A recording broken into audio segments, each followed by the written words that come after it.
Welcome to Anab institute.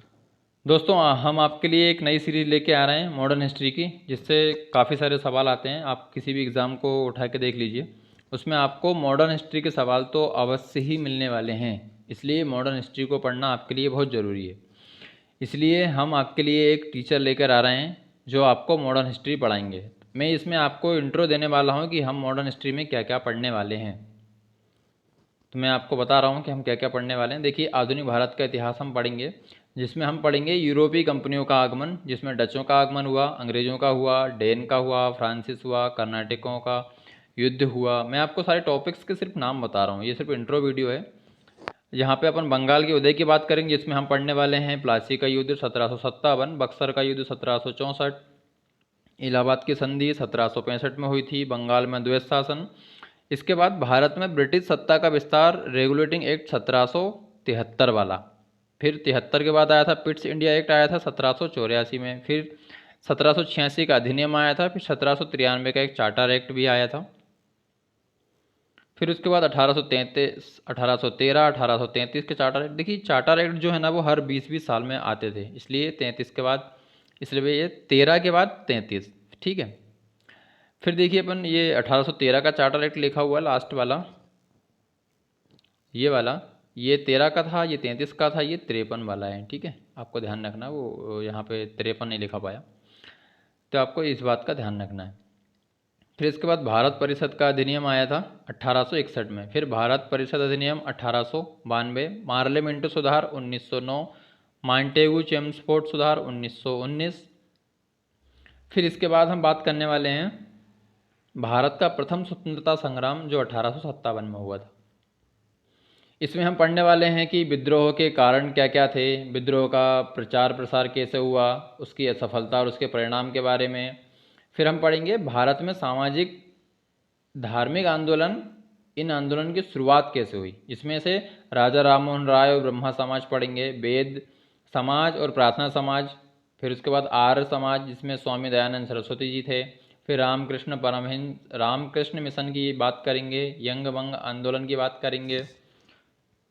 देखिए, 19वीं सदी में भी कुछ सामाजिक सुधार हुए थे, जैसे कि सती प्रथा, शिशुवध, नरबलि प्रथा, ठगी प्रथा, दास प्रथा, विधवा पुनर्विवाह, शारदा अधिनियम, संपत्ति आयु अधिनियम। ऐसे बहुत सारे हुए थे इसमें। जैसे कि अभी यहाँ पे थियोसॉफी थियोसॉफिकल सोसाइटी, ब्रह्म समाज का विस्तार, जिसमें द्वारकानाथ टैगोर जी भी थे। ब्रह्मा समाज, आदि ब्रह्मा समाज, साधारण ब्रह्मा समाज। पहले एक ब्रह्मा समाज था, वो कैसे आदि ब्रह्मा समाज बना, फिर वो कैसे टूट के साधारण ब्रह्मा समाज बना।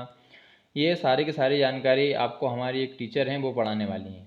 ठीक है, मैं अभी उनका नाम डिस्क्लोज़ नहीं कर रहा हूँ, आपको सीधे पढ़ाएंगे, तभी आप बताना कैसा फीडबैक रहेगा।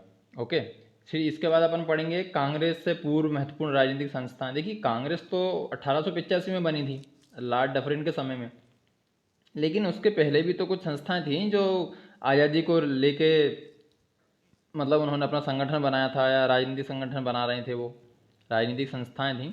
उन सब के बारे में पढ़ेंगे।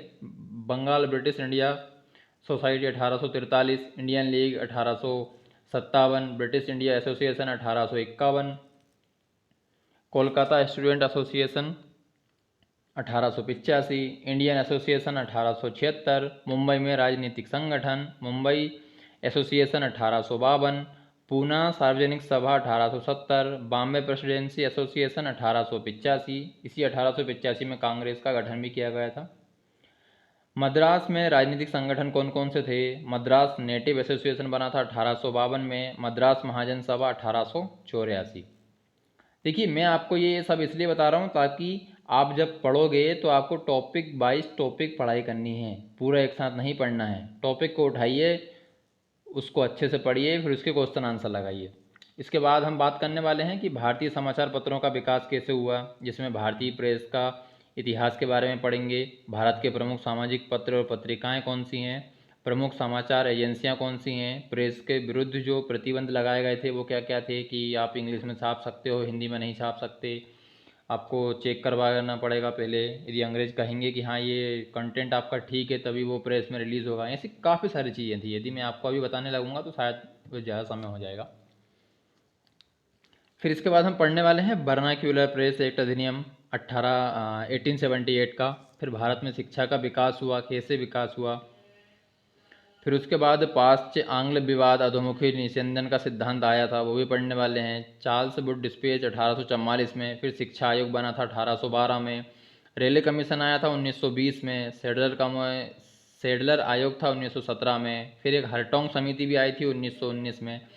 देखिए होता क्या है, मोस्ट ऑफ दी पीपल पढ़ते तो हैं लेकिन वो ज़्यादा ध्यान देते नहीं हैं। अब जैसे रेले कमीशन शायद किसी लोगों को पता हो, लेकिन हरटोंग कमीशन या फिर शेडलर आयोग इसके बारे में ज़्यादा पढ़ते नहीं हैं लोग। तो हम एक बारीक से बारीक चीज़ को भी कवर करते हुए चलेंगे। ठीक है, अब मैं आपको सिर्फ ये दिखा दे रहा हूँ, आप इनको रीड कर लीजिए जिससे आपको एक आइडिया लग जाए। आप चाहें तो नोट भी कर सकते हैं, ये नोट करोगे तो उससे प्रॉफिट आप ही का है। आपको सारी चीज़ें पता होगी कि किसके बाद क्या हुआ था, एक क्रम में आपको याद हो जाएगा यदि आप इन सब चीज़ों को नोट करते हो तो। शिक्षा सार्वजनिक योजना, ठीक है, राष्ट्रीय शिक्षा नीति, फिर नई शिक्षा नीति आई, उसके बाद स्ट्रेची आयोग आया, लायन कमीशन आया, काफ़ी सारी चीज़ें हुई। फिर इसके बाद ये जो सेक्शन है ये बहुत ज़्यादा इंपॉर्टेंट है। कैसे इंपॉर्टेंट है, देखिए ब्रिटिश गवर्नर, गवर्नर जनरल और वायसराय, इनसे भी काफ़ी सारे क्वेश्चन आते हैं। जैसे आपसे पूछ लिया कि आप बताइए 1899 में कौन था या 1900 में कौन था, तो लॉर्ड कर्जन था, वो आपको ध्यान आना चाहिए। 1885 में कांग्रेस की स्थापना के समय लॉर्ड मतलब गवर्नर जनरल कौन था, तो आप बोलोगे कि लॉर्ड डफरिंग था उस समय में। तो हम पढ़ेंगे कि बंगाल के गवर्नर, ये पढ़ेंगे कि जो बंगाल के गवर्नर हैं वो 1757 से 1772 रहे। इसके बाद बंगाल के गवर्नर जनरल 1773 से 1828 तक रहे। फिर इसके बाद भारत के गवर्नर जनरल जो कि 1829 से 1855 तक रहे। फिर 55 के बाद 57 में युद्ध होने के कारण स्वतंत्रता संग्राम जो हुआ था उसको होने के बाद में भारत का वायसराय बनाया गया 1856 से 1850। वैसे 57 बोलना चाहिए पर 56 लिखा हुआ, ध्यान रखिए आप। इसमें काफ़ी सारी चीज़ें हैं। अब जिसमें और आगे बात करूं कि भारतीय राष्ट्रीय कांग्रेस बनी थी, ठीक है, उससे बहुत महत्वपूर्ण सवाल आते हैं। पहला जो उनका जो अधिवेशन था वो किसने किया था, कहाँ पे हुआ था, मुंबई में कि बम्बई में कि कोलकाता में, आपको जानकारी बहुत अच्छी दी जाएगी, आपको बहुत अच्छे तरीके से पढ़ाया जाएगा। बस आप वीडियो को फॉलो करिएगा बस। भारत का स्वतंत्रता संग्राम प्रथम चरण कौन सा था, बंगाल विभाजन 1905, उस समय लॉर्ड कौन था, तो वही था, लॉर्ड कर्जनी था उस समय भी। मुस्लिम लीग 2006 में भी वही थे, लॉर्ड मिंटो। ये वो भारत में क्रांतिकारी आंदोलन, व्यायाम मंडल, ये सारे के सारे उसी समय के हैं। 1905 1906 की बात चल रही है। उसी में मित्र मेला था, अनुशीलन समिति थी, मुजफ्फरपुर बम कांड हुआ था, अलीपुर षड्यंत्र केस हुआ था वहीं पे। तो ये काफ़ी सारी चीज़ें हैं, आप इनको देखते जाइए। जैसे कामाटा गारो प्रकरण क्या है, तोसा मारू प्रकरण क्या है। कामाटा गारो प्रकरण ऐसा कुछ था कि यहाँ पे एक जहाज़ गया था कनाडा में, उन्होंने लेने से मना कर दिया था क्योंकि वहाँ पे फिर पहला विश्व युद्ध स्टार्ट हो गया था। काफ़ी सारी चीज़ें हैं, हम मैं आपको अभी बता नहीं सकता, सेल के पेपर मामला बहुत इंपॉर्टेंट है ये भी। तो आपको ना इन सारी चीज़ों का ध्यान रखना है। मैं आपको सिर्फ ये बता रहा हूँ कि लखनऊ पैक्ट, देखिए अब जैसे भारत का स्वतंत्रता संघर्ष दूसरा चरण कब से कब तक था ये। लखनऊ पैक्ट हुआ था, इसमें होम रूल, गांधी जी का युग आया था, जलियांवाला बाग हत्याकांड 1919 हुआ था 13 अप्रैल को।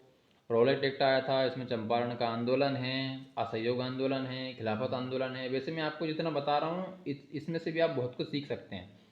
जैसे चंपारण आंदोलन कब हुआ 1917 में, अहमदाबाद मिल आंदोलन कब हुआ 1918 में, खेड़ा सत्याग्रह 1918, खिलाफत आंदोलन 1919 1919 से 1922 तक, फिर असहयोग आंदोलन 1920 से 1922 तक, जलियांवाला बाग 13 अप्रैल 1919। ये सारी चीज़ें आपको याद रखनी है। चोरा चोरी कांड 1922, चोरा चोरी कांड बहुत इंपॉर्टेंट घटना है। इसमें क्या हुआ था कि गांधी जी ने सबको, मतलब जो स्वतंत्रता संघर्ष चल रहा था उसको वापस बुला लिया था, क्यों नहीं आगे बढ़ने दिया, सारी होती। तो ये सारी चीज़ें आप जानोगे जब आपको मैम हमारी आपको पढ़ाएंगी। ओके, मैं आपको सिर्फ अभी थोड़ी थोड़ी जानकारी प्रदान कर रहा हूँ।